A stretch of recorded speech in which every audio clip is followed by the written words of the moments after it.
Vedno, kadar pripravljamo nove programe, se zatečem k enemu vprašanju, katere stvari se največkrat ponavljajo v podjetjih, v katerih sodelujemo.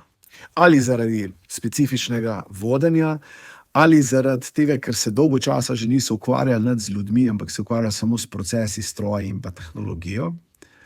In s pomočjo etnografske analize dostikrat ugotovimo, da so nekateri problemčki, ki nastanejo in se znajo tudi zelo povečati, dokaj preprosti za rešiti. Ko se pogovori z nekom, z nekim sodelavcem, ki ima eno poseben način obnašanja ali pa odnosa do sodelavcev, je zelo kmalu rešitev, ki dobro vpliva na celo podjetje, na rezultate v podjetju in tako naprej. Ne bom pozabil enega gospoda 15 let nazaj v enem proizvodnem podjetju, kjer smo delali to etnografsko analizo in sem bil prisoten na vseh briefingih v proizvodnji, na vseh sestankih proizvodne tehnike, prodaje in pa na kolegiju direktorja, kjer sem opazoval ljudi, kako se počutijo, kako funkcionirajo, kaj govorijo, kaj izražajo.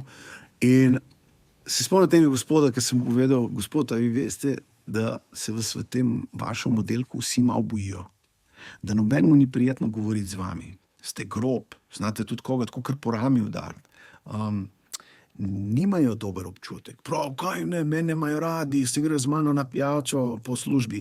Se grejo ampak iz strahu, očitno imate moč in oni vas gledajo drugače.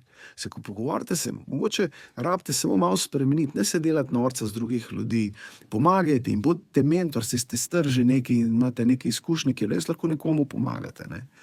In ko je ta switch, takrat je bil čisto presenečen, čisto je bil razočaran in potem se je pogovoril z drugimi in so mu drugi nekateri priznali, ampak je bil res dober človek, ni sprejel to negativno. On je res ni opazil več sebe, da v tem, bi rekel, okolju preživetja je funkcioniral, kot je funkcioniral, no. Moram reči, da sem ga potem po tistem ene par let kasneje srečal in sem se malo pogovarjal, potem sem se pogovarjal pa tudi z njegovo soprogo, ki je rekla, da se je kar naenkrat spremenil, da je začel biti bolj pozoren, da je nehal delati šale na tuj račun. In pravi drugi človek, ki zdaj je zelo pomirjen, zelo tudi sam je manj nervozen, ne, in je te svoje strahove premagal. Če imate tudi vi kakšne podobne sodelavce, opazujte jih, pogovorite se z njimi. Zagotovo obstaja način, da neke take nenamerne, ampak preživetvene vzorce spremenite v nekaj prijetnega, nekaj lepšega. Mi to delamo z etnografsko analizo.